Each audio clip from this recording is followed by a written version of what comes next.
देखिए, अगर इस देश में निष्पक्ष चुनाव आयोग नहीं होगा तो इस देश में निष्पक्ष चुनाव नहीं होंगे।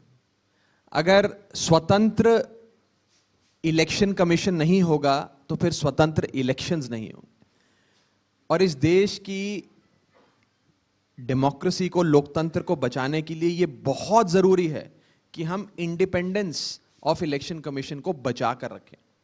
इस बिल के आने के बाद इलेक्शन कमीशन के गठन पर, उसमें कौन चेयरमैन होंगे, कौन इलेक्शन कमिश्नर्स होंगे, ये सारी शक्तियां केंद्र सरकार के अधीन आ जाती हैं, उनके नियंत्रण में आ जाती हैं।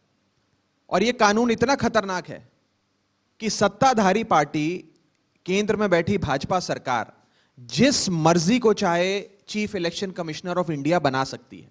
पार्टी के आदमी को बना सकती है, यस मैन को बना सकती है। और कल जैसा कि मैंने संसद में कहा कि यह भी हो सकता है कि बीजेपी आने वाले समय में संबित पात्रा को भारत देश का चीफ इलेक्शन कमिश्नर बना दे।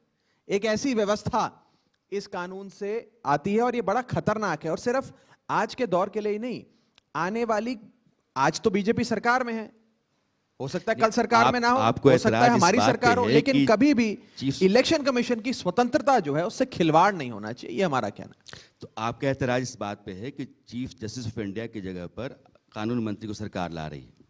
देखिए, सुप्रीम कोर्ट ने 2 मार्च 2023 को एक ऐतिहासिक लैंडमार्क जजमेंट देते हुए यह कहा कि इलेक्शन कमीशन का गठन करने के लिए 3 मेंबरी समिति होनी चाहिए और उस 3 मेंबरी समिति में किसी भी शख्स के पास बहुमत नहीं होना चाहिए। सरकार के एक प्रतिनिधि होंगे जो कि प्रधानमंत्री होंगे, विपक्ष के एक प्रतिनिधि होंगे जो नेता प्रतिपक्ष होंगे, और जुडिशरी का यानी कि न्यायपालिका एक प्रतिनिधि होंगे यानी कि चीफ जस्टिस ऑफ इंडिया। अब ये 3 लोग हैं, आपस में सलाह कर चयन करेंगे, किसी के पास बहुमत का आंकड़ा नहीं है। लेकिन जैसे ही आप इसमें से चीफ जस्टिस ऑफ इंडिया को निकाल बाहर करते हैं, उन्हें बाहर का दरवाजा दिखाते हैं और उनकी जगह एक सरकार के ही कैबिनेट मंत्री को बिठा देते हैं, तो 2-1 की बहुमत सरकार के पास आ जाती है, तो सारे फैसले सरकार लेगी। तो फिर सरकार ही चुनेगी कि चीफ इलेक्शन कमिश्नर कौन होगा।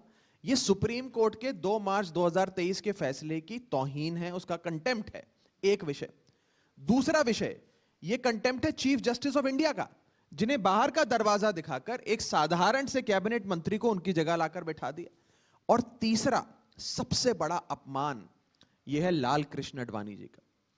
भारतीय जनता पार्टी के पेट्रियार्क, उनके पितामह भीष्म, उनके संस्थापक, उनके मार्गदर्शक, उनके परम आदरणीय लाल कृष्ण आडवाणी जी ने जून 2012 को एक पत्र लिखकर उस समय के प्रधानमंत्री डॉक्टर मनमोहन सिंह को कहा, और वो पत्र मैंने कल राज्यसभा के पटल पे रखा।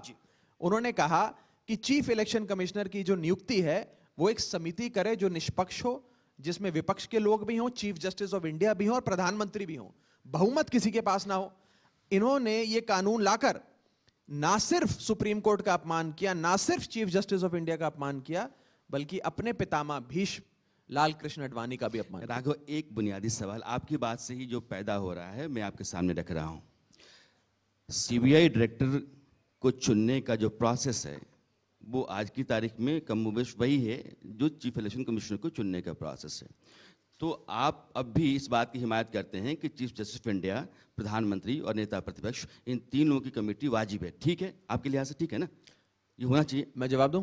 नहीं, आप हाँ या ना बताइए। नहीं, मैं बिल्कुल सहमत हूं, होना यही होना चाहिए। तो फिर आपको सीबीआई डायरेक्टर के सिलेक्शन पर आप सवाल नहीं करना चाहिए। जो हमने इलेक्टोरल रिफॉर्म सजेस्ट करे उसमें सिर्फ समिति की बात नहीं थी। निष्पक्ष समिति तो यही होगी जिसका जिक्र सुप्रीम कोर्ट ने किया, जिसमें एक व्यक्ति सरकार का, प्रधानमंत्री, एक व्यक्ति विपक्ष का, नेता प्रतिपक्ष, और एक व्यक्ति न्यायपालिका, चीफ जस्टिस ऑफ इंडिया हो। लेकिन इसके साथ साथ वो व्यक्ति कौन होंगे जिन्हें आप चीफ इलेक्शन कमिश्नर बना सकते हैं, उसका दायरा बढ़ाने की जरूरत है। सीबीआई डायरेक्टर में तो आपके पास आपके हाथ बंधे हैं कि आपको सिविल सर्विस में से कोई शख्स चुनना है।